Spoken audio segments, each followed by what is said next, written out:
ምሕረቱ ለሰው ልጆች የተሰጠ መሆኑ ይታሰባል። በዚህ ዕለት ማለት ነው።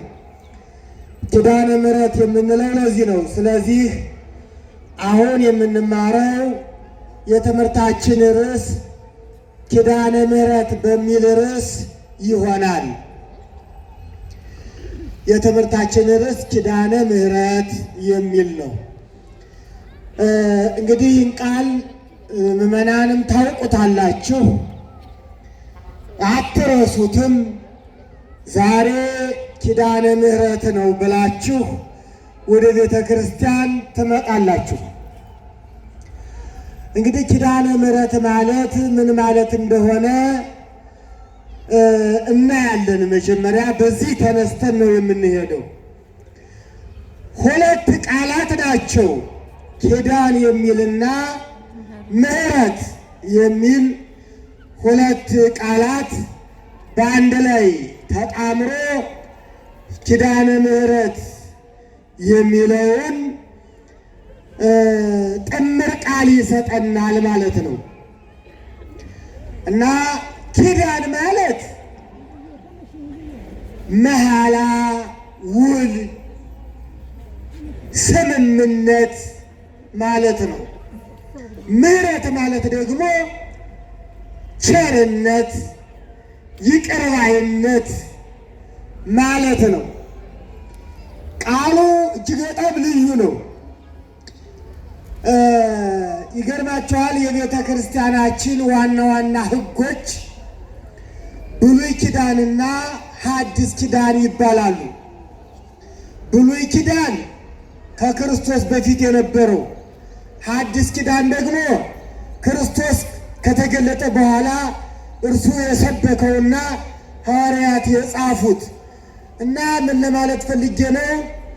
ኪዳን ማለት ውል ማለት ስለሆነ፣ መሐላ ማለት ስለሆነ፣ ቃል መግባት ማለት ስለሆነ እግዚአብሔር ከሰው ልጆች ጋር ቃል ገብቷል፣ ተማምሏል፣ ውል አስሯል፣ ስምምነት አድርጓል። እና ብሉይ ኪዳኑንም ስታነቡት ምን ይላል? ሕጌን ብትጠብቁ እጠብቃችኋለሁ፣ ካልጠበቃችሁ ደግሞ እፈርድባችኋለሁ የሚለው ውል ወይም ደግሞ ስምምነት ማለት ነው። እግዚአብሔር ከሰው ጋር በዚህ መልኩ ተስማምቷል።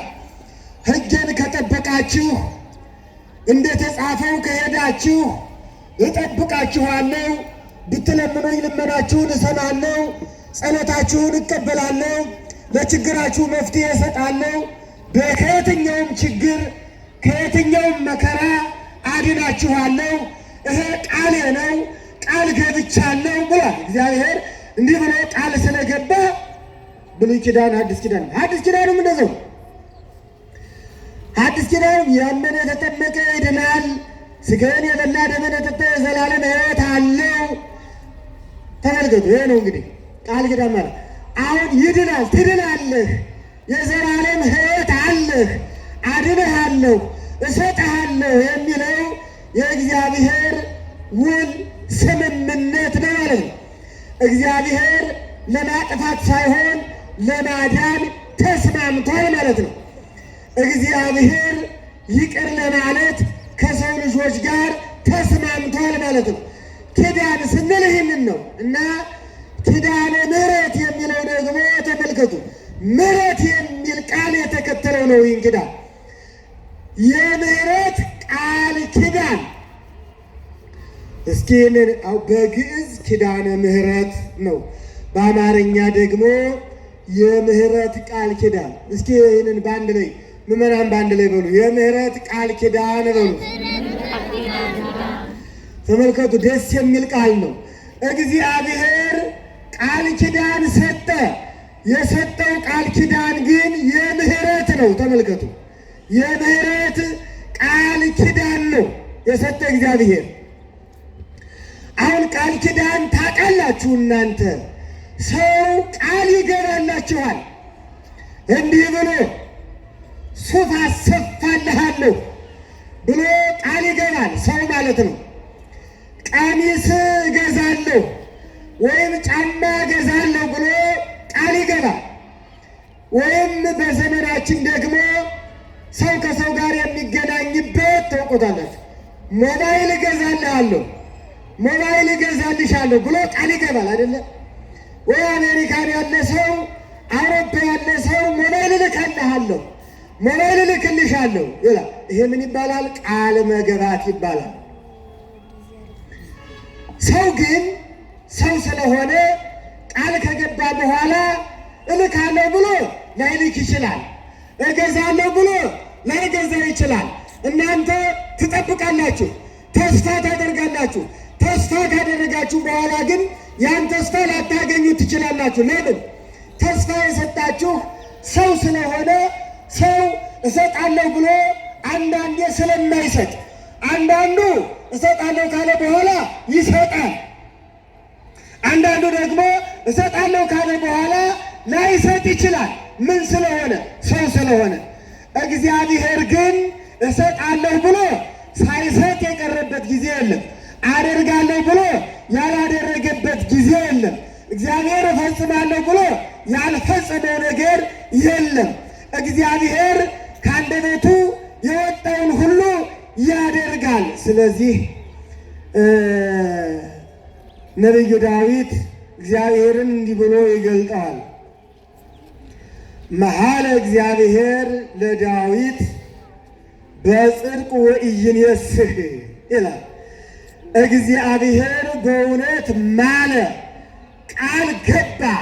ቃል ከገባ በኋላ ደግሞ አይጸጸትም ይላል። ሰው ቃል ከገባ በኋላ ይጸጸታል። የማይፈጽመው ስለሚጸጸት ነው ማለት ነው። የሰው ልጅ ተመልከቱ፣ እውቀታችን ትንሽ ስለሆነ በጣም የወረደ ስለሆነ የሰው እውቀት እኮ በጣም ትንሽ ነው። እግዚአብሔር ከእውቀቱ ከፍሎ ትንሽ ስለሰጠን ትንሽ እውቀት አለ። የሰው እውቀቱ ትንሽ ነው። ስለዚህ የሚያደርገውን ወይም የማያደርገውን ለይቶ ላያውቅ ይችላል። የማያደርገውን የሚያደርግ ይመስለዋል። የማይፈጽመውን የሚፈጽም ይመስለዋል። የማይሆነውን የሚሆን ይመስለዋል። ስለዚህ ምን ይላል? ይናገራል። እዚያ በኋላ የተናገረውን ላይፈጽም ይችላል። እግዚአብሔር ግን የእውቀት ባለቤት ነው። እግዚአብሔር በእውቀቱ ፍጹም ነው። እግዚአብሔር በእውቀቱ ሙሉ ነው። እግዚአብሔር የማያደርገውን አደርጋለሁ አይልም።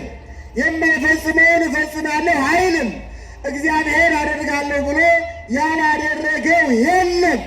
ስለዚህ ነቢዩ ተናገረ፣ እግዚአብሔር ማለ አለ። ለማ እግዚአብሔር ለዳዊት ማለ። በምን? በእውነት አለ፣ በሐሰት አይደለም። በእውነት ማለ አለና ወኢይንየስህ አለ። እግዚአብሔር ከማለ በኋላ ቃል ከገባ በኋላ አይጸጸትም አለ። ስለማይጸጸት አደርጋለሁ ያለውን እግዚአብሔር አምላክ ያደርጋል አለ። ስለዚህ እግዚአብሔር ምን ሰጠ ለሰው ልጆች ስንል ምንድነው የሰጠን? ምንድነው ቃል የገባልን ስንል ቸርነቱን ቃል ገባ። የምሕረት ቃል ኪዳን ማለት ኪዳነ ምሕረት ማለት ቤተ ክርስቲያናችን በየ16 ቀን የምታስበው ተመልከቱ፣ የቸርነቱን ቃል ኪዳን ቸርነቴን አደርጋለሁ ብሎ ቃል ገብቷል። ይቅር እላችኋለሁ ብሎ ቃል ገብቷል። ኃጢአታችሁን አስተሰርያለሁ ብሎ ቃል ገብቷል። ኃጢአታችሁን ላልቆጥርም ብሎ ቃል ገብቷል። የእግዚአብሔር ቃል የገባው እኛን ለመማር ነው፣ እኛን ይቅር ለማለት ነው። ተመልከቱ፣ ቸርነቱን ለእኛ ለማድረግ ነው ቃል የገባው። ይህንን ለቤተክርስቲያን የምታስበው ኪዳነ ምሕረት ስንል ይህን የምታስበው ልብ በሉ። ስለዚህ በብሉይ ኪዳን ለሰው ልጆች ቃል ገብቷል። በሐዲስ ኪዳን ለእመቤታችን ለቅድስት ድንግል ማርያም ቃል ገብቷል። ለሌሎቹ ቅዱሳንም ቃል ገብቷል። ዛሬ የምናየው እንግዲህ በብሉይ ኪዳን ለኖህ የገባውን ቃል መነሻ አድርገን እዚያ በኋላ ለእመቤታችን ለቅድስት ድንግል ማርያም በሐዲስ ኪዳን የገባውን ቃል ኪዳን እናያለን ማለት ነው። እንግዲህ በብሉይ ኪዳን ሁሌ እየተጠቀሰ ታውቁታላችሁ። በኖህ ዘመን የሰው ልጆች ኃጢአት ስለሰሩ 40 ቀን ሙሉ ከምድር ወደ ላይ እየፈላ ከሰማይ ወደ ታች እየወረደ ዓለም በውሃ ተጥለቅልቃ ፍጥረት ሁሉ ጠፍቷል። ፍጥረት የጠፋው በራሱ ኃጢአት ነው።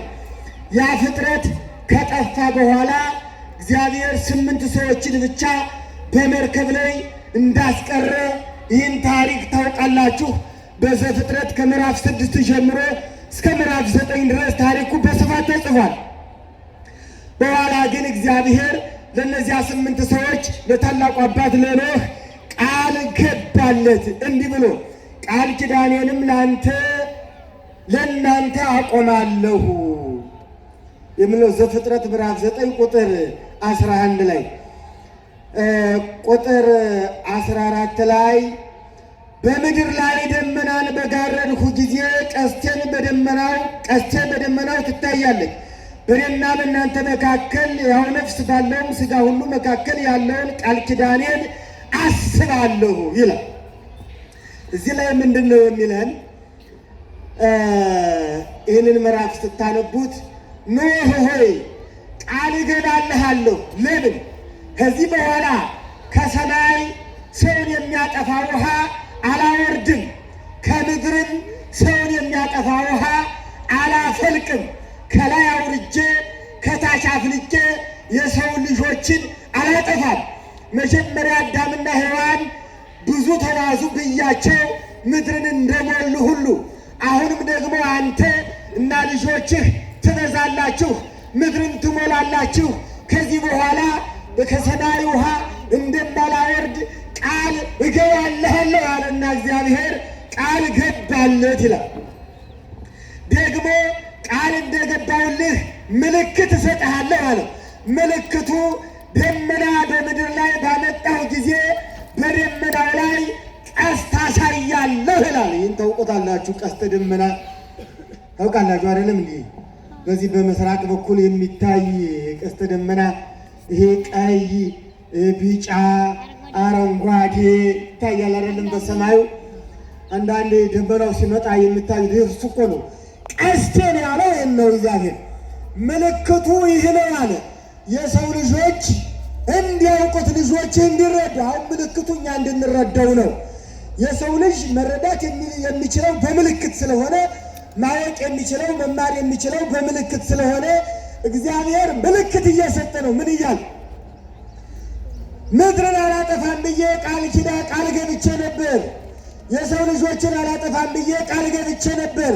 የፈላ ውሃ አላወርድም ብዬ ቃል ገብቼ ነበር። አላወረድኩም፣ አላጠፋችሁም። አለማጥፋቴ ይህን ቃል ኪዳን ስለሰጠ ነው። የቃል ኪዳኑ ምልክት ደግሞ ይሄ ነው። በዓይናችሁ እዩ፣ በአእምሯችሁ ደግሞ ተገንዘቡት ብሎ እግዚአብሔር ያንን ምልክት ከደመናው ጋር ያሳያል ማለት ነው። ስለዚህ ከኖህ ዘመን ጀምሮ እስከ ዕለተ ምጽአት ድረስ ትውልድ እየተነሳ ትውልድ እያለፈ ትውልድ እየተተካ ተመልከቱ። ይህ ቃል ኪዳን ከእግዚአብሔር ለሰው ልጆች ተሰጥቶ ምልክቱ እየተገለጠ ተመልከቱ እናያለን ማለት ነው። እንዲህ አድርጎ ምልክቱን ስለሰጠ እነሆ አላጠፋንም። ያላጠፋን ምሕረቱን ለእኛ እንደሚያደርግ ቃል ስለገባልን ነው። ተመልከቱ። ሰው ቃል ከገባ በኋላ ቃል የገባውን ያስቀራል ብያቸዋለሁ። እግዚአብሔር ግን አያስቀርም። ስለማያስቀር እነሆ አላጠፋንም። ዝናብ ይዘንባል፣ ደመና ይመጣል። ታያላችሁ፣ እናያለን፣ ታውቃላችሁ፣ እናውቃለን። ነገር ግን እግዚአብሔር እህል የሚያነቅል ዝናብ ያወርዳል። ውሃ የሚያፈልቅ ዝናብ ያወርዳል፣ ያዘንባል። ሙቀቱን የሚያቀዘቅዝ ዝናብ ያዘንባል። የፈላ ውሃ ግን አላወረደብንም። የፈላ ውሃ ወርዶ ግን አልቀቀለንም። ለምን? ቃል ስለገባ እንጂ ኃጢአታችን ምን ያህል እንደበዛ እኛው እያንዳንዳችን እናውቃለን። ኃጢአታችን እኛው እያንዳንዳችን እንቆጥረዋለን። የአንዱን ኃጢአት ሌላው አይቆጥረው። እያንዳንዱ ግን ኃጢአቱን ይቆጥራል። እያንዳንዳችን እንቆጥራለን እኮ ስህተታችን ከእግዚአብሔር ሕግ ምን ያህል እንዳፈነገጥን እያንዳንዳችን እናውቀዋለን። ሰብናችን እናውቃለን። ውስጣችን እናውቃለን። ሀሳባችን እናውቃለን። በጎ ነው ያሰብነው ወይስ መጥፎ ነው ያሰብነው? በጎ አስበንም ከሆነ ክፉ አስበንም ከሆነ እናውቃለን። በጎ አድርገንም ከሆነ መልካም አድርገንም ከሆነ እያንዳንዳችን እናውቀዋለን። ያልቀቀለን ግን በምን ምክንያት ነው? ቃል ስለገባ። አሁን ይሄ ነው ተመልከቱ። እግዚአብሔር የተናገረውን አያስቀርም። ቃል ከገባ በኋላ ቃሉን አይሽርም። ነብይ ዳዊት እንዳለ መሐለ እግዚአብሔር ልደት በጥርቆ ይኔሳ አለ። በእውነት ለዳዊት ማለለት አለ። ከማለ በኋላ ምን አይልም አለ? አይጸጸትም። አላጠፋችሁም ብዬ ለምን ማልሁ አይልም። አላጠፋችሁም ብዬ ለምን ቃል ኪዳን ሰጠኋቸው አይልም። እግዚአብሔር አይጸጸትም። ስለማይጸጸት ቃሉንም ስለማይሽር እነሆ መልካም ዝናብ ይወርዳል፣ እነሆ እህሉ ይበቅላል፣ እነሆ ምድርም ውሃን ታፈልቃለች። የፈለቀውን እንጠጣለን፣ የበቀለውን እህል እንመገናለን። እግዚአብሔር አምላካችን በቸርነቱ እየጠበቀን ነው። እግዚአብሔር ምን ስላደረገ? የምሕረት ቃል ኪዳን የምሕረት ቃል ኪዳን በሉ እስኪ የምሕረት ቃል ኪዳን ስለሰጠና እንዲያ እልል ብላችሁ አመስግኑ። የቃል ኪዳኑ እየጠበቀን ስለሆነ አዎ ማመስገን ከኛ ይጠበቃል።